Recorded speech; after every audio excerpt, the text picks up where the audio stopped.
Today, we are going to make some grass. No, I'm not in Colorado, so it's not going to be that kind of grass. It's our techniques that are so simple and sensible, your models will practically build themselves.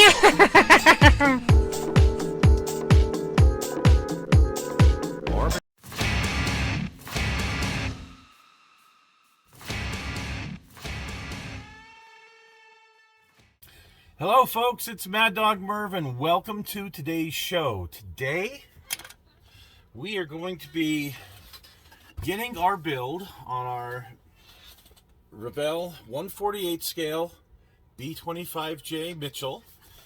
And when I had gotten this kit, I wasn't sure whether I wanted to trade it to the hobby store or not, because I got it as a gift.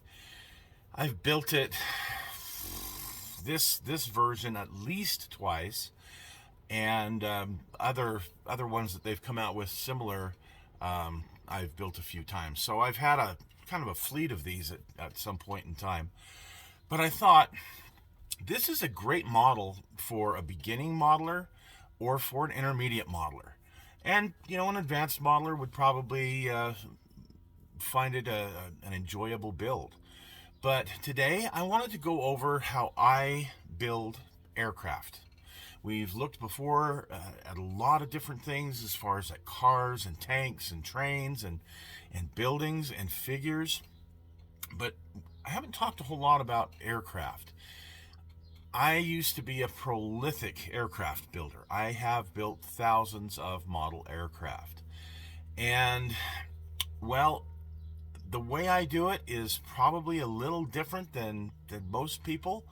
So I just wanted to show you how I do it and get some really good results out of these kits that a lot of people say, these are antiquated kits and these kits are junk and they're no good. You know what? They're inexpensive. You can pick up this kit right now in these terribly inflated prices for about 30 bucks. And when it comes to 48 scale aircraft kits, that's cheap. So it's still a very good and viable kit, the way that it fits, the way that it goes together. I'm going to show you how I build it into something that you could very well be proud of. You could put it in a contest, you could put it on display somewhere and be very proud. So let's get going on this. I'm going to show you the tools and the techniques, and let's stick with Mad Dog Merv in part 1 of building the 1/48 scale B25. Okay, so we're going to take a look at what we need to get started on building this, or what I need. So what I do, to me, ultra thin cement, period, end of sentence. This is the glue. If you don't want good results, then use something else. But if you want good results, use this stuff. Now, this is what I call sprue glue, and I've got this for sprue glue, and I've got it in one of my videos on how to make it. And basically, it's just ultra thin cement with some leftover plastic runner that's been dumped in here. And what it does is it dissolves and makes this goop, and you'll see where we actually wind up using this. It's really quite thick. May need some Tamiya tape, the trusty sprue nippers, and of course a hobby knife. Sometimes I might need to use my tweezers and a file. So those are the basics that we're going to use to get started on this. Okay, so we're going to get started on our B25, and where I start usually on an aircraft is I do some preliminary painting, believe it or not. So I want to find the sprues that have the interior parts of the aircraft.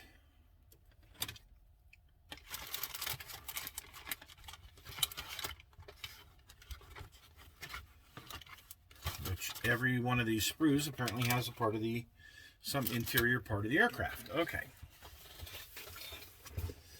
Box aside.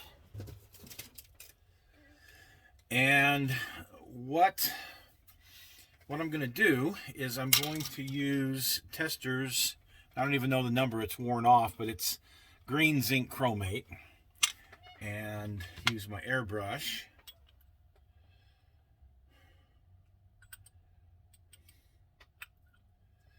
Just add just a little bit more off camera here. I've got a secondary bottle that okay. Check my spray pattern. And then I'm going to go ahead and spray, like in the engine nacelle here where we might be able to see.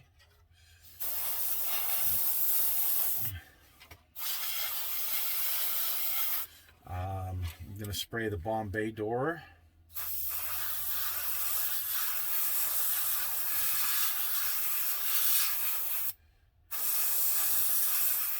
There we go. And the entire interior of the fuselage.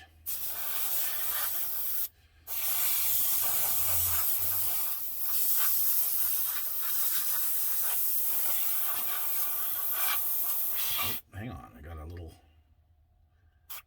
booger or something clogging in there. There we go.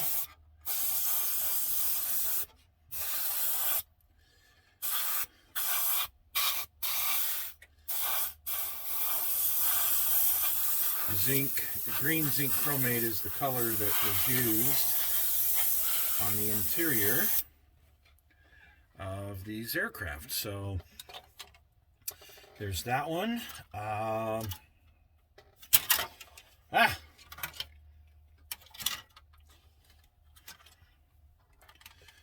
Make sure I get anything that I think might need to be green, painted green.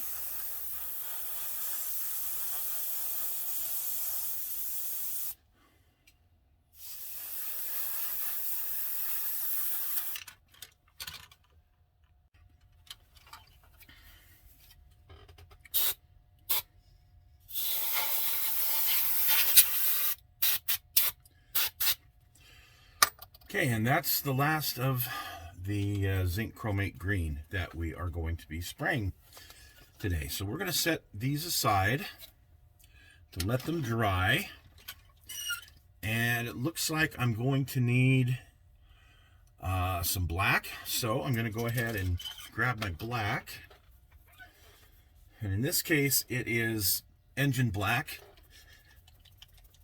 by Polyscale, railroad color.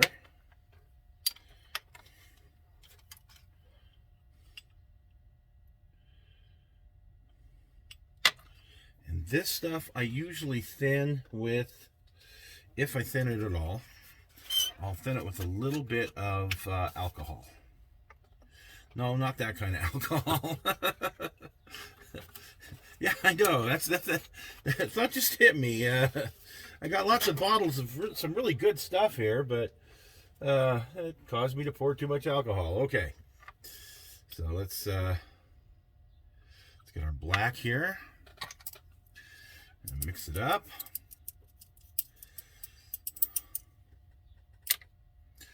And test it on a little area. Here we go. Okay. And what I'm going to spray black, so I'm going to turn my box around. And I'm going to, so I don't get overspray into a bunch of other stuff, I'm going to spray off camera here into the box. But you can kind of get the idea of what I'm doing. Okay. So I'm going to paint the props.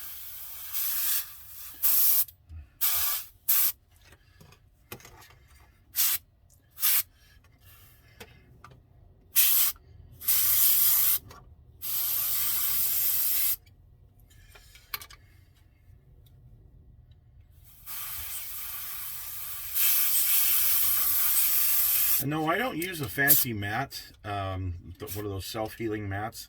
A lot of people do. I never did as a younger modeler. So when they finally came out with those, it was pretty much too late for me. I'd already started I'd already built hundreds of models without a mat, so I just never got into it. But I do like having a piece of glass to work on. That's something I do like. So now I'm going to spray the engine.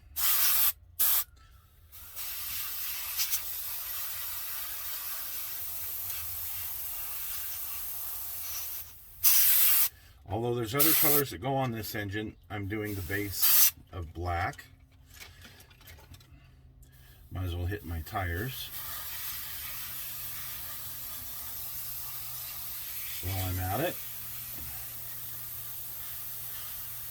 This is something, yes, you can paint afterwards as well, but again, while I got the black out, I might as well do it.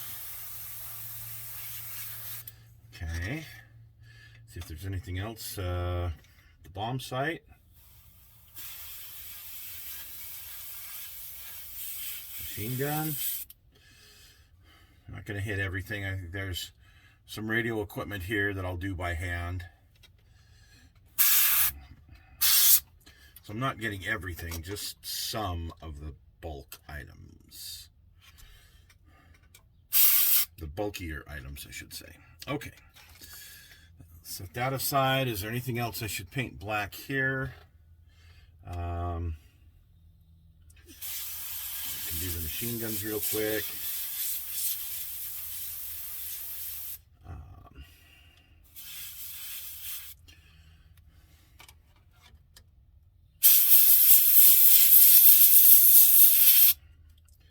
And there's some other things that I'm going to need to do some detail painting on black with, so we'll come back to that.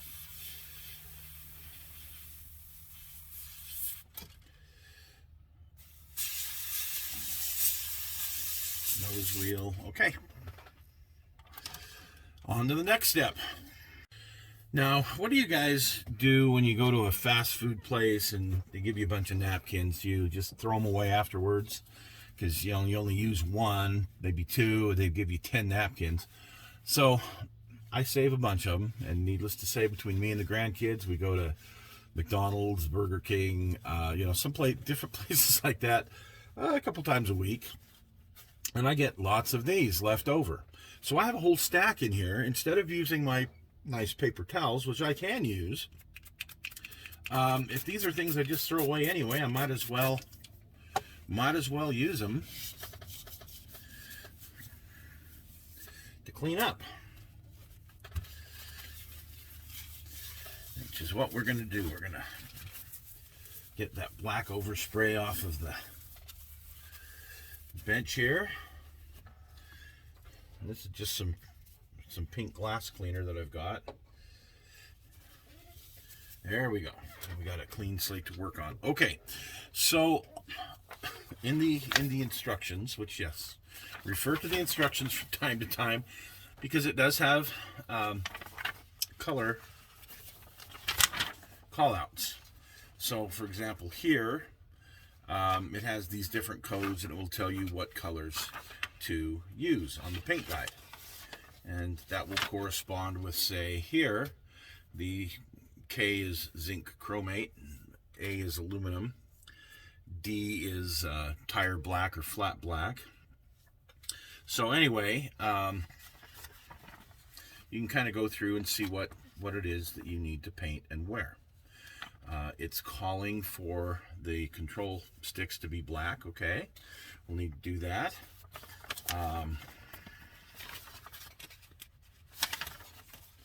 Anyway, as I go through and I look and see, what it's asking me to paint. Okay, so I see which colors I need. But I've built this a few times, so I kind of already know what I need to be doing here. So, for example, on these ammunition boxes, it will say green zinc chromate, which is fine. But I would like to have a little bit of contrast in my aircraft here, so I'm going to grab Tester's Olive Drab, which is kind of a lighter color olive drab.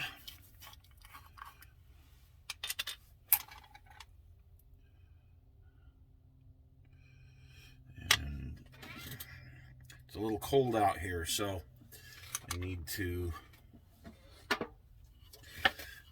get out my lacquer thinner. So when I thin my enamels, I always thin them with lacquer thinner. And I use lacquer thinner for a brush cleaner as well. So I'll just pour some in one of these little cups. And the nice thing about lacquer thinner is it causes your tester's enamel paints to flash off quickly and dry a lot quicker. So instead of painting them and having to wait days and weeks for them to dry, they dry very quickly. So I'm going to go ahead and paint my ammo boxes with this olive drab. And again, I could do this when it was all assembled, but it's so much more convenient to be able to do it here on the tree still. So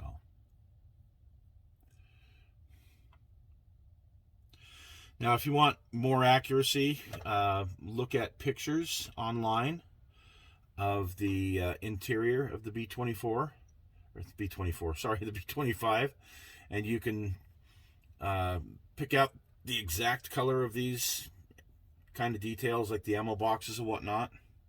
Like I said, I'm doing it more for a contrast than actual accuracy, because keep in mind that once we close this up, it's going to be very hard to see much detail in the interior, unless you're building a cutaway, and then you want to try and super detail it. So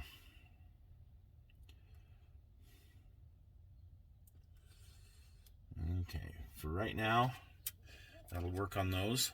I'm going to go through and I'm going to pick out some other areas that, for example, these bags, I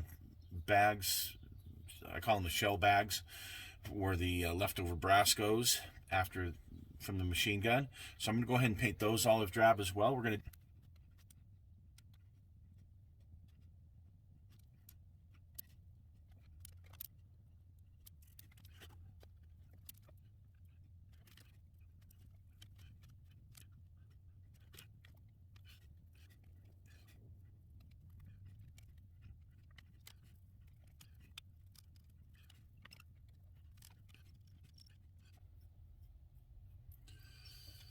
Okay, so now I've got, I went ahead and did the bombs, although when we put them together, it's going to kind of leave a seam area, but that doesn't matter because you'll see how we fix that later on.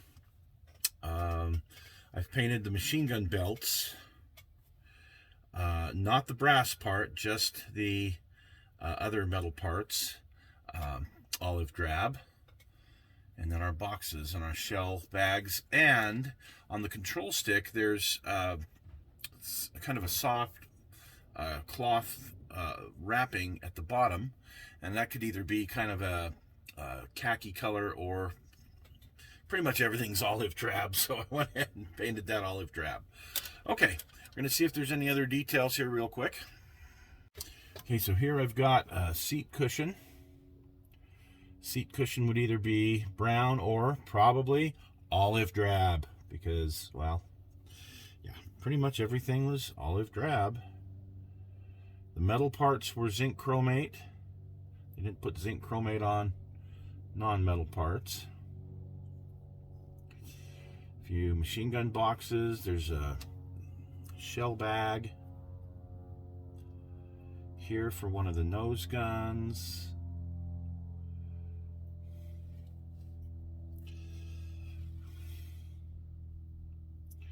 This is the part that I painted zinc chromate, but most of it's actually going to be olive drab. How about that?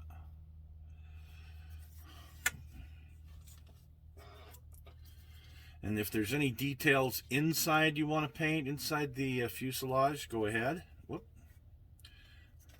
My black wasn't quite dry there. Again, for contrast. But there's another trick we're going to use on the inside for kind of getting our details to stand out a bit. We'll go into that here in just a bit. Okay, that's all. Looks like all for my olive drab, so we'll move on to the next. And now for something completely different. So we've let this dry, and as you can see, it's nice and green. But believe it or not, there's a lot of details here that we are kind of missing. We're going to come back and we're going to pick those out with some black and some aluminum here in a bit. But before we do that, I'm going to do this next step. Now, again, this is it's easier to do it while it's on the tree. This is a concoction that I have called Larry's Bath Water, and one of my very early shows talks about pin wash, and I don't always make it exactly the same. This one I added a little bit more of kind of a tan to it to give it more of a grayish tint than an actual black. You can use it as a pin wash, or you can use it as an actual what they call a filter. And that's what we're going to do on this part of the aircraft. I know, it looks like I'm ruining it with this sludge. Don't worry. The results you'll see here in a little bit, and why I do this. I use washes and dry brush technique a lot in my modeling, and it doesn't matter if it's aircraft, cars, armor, interior, exterior. I use these techniques for most of what I do. Nice thing with this being what it is, which is just water, some dish soap, and I like to use a good name brand like Palmolive is my favorite to use in this, that green stuff. But you can use Dawn, you can use whatever. I just have my preferences. And there's a little bit of acrylic paint, like the best one used to be Grimy Black by Polyscale, Poly-S, whoever they were. That used to be the best. Since I've had to move over to, they don't make it anymore. I like to use the black from Mission Models. Their black primer works really good. But I have this engine black, so I just use a couple of drops of that, a few drops of that, and the dish soap and some water. And then I added a couple of drops of to be honest with you, it was just a camo beige that I dropped a couple of droplets in there to kind of lighten it up and give it more of a gray look, a gray sludgy look. The nice thing about this is if I feel it's too thick, I just put more water in here and can thin it out a bit, okay? Or I could just wipe some of it off, you know. That's really nice. With having the dish soap in it, it works great for panel lines, because once it sets or dries, you can take a little bit of water or just a little bit of alcohol on a cotton swab and go over those panel lines, and it'll take the excess right off real easy because of the dish soap in it. So anyway, I'm going to go ahead and wash some more areas, the other half of the fuselage and whatnot. Any place that has some detail that we want to pop out. Like I said, we'll come back and paint details here in a little bit. So, nothing I want to get. Look at these. This is the cockpit floor. And it looks like it's, oh man, change color, ruin this. You know, once it's dry, it looks a bit different. I'll show you why different when it's dry. Okay. Come back to some black to see, and a couple areas. So I've got a couple areas here to do, so wash these boxes. Where are the boxes? Wash these. I'm still recovering it. Okay. You can see I've already done this one, and it's starting to pool in certain areas. I'll just wipe that off where I don't want it.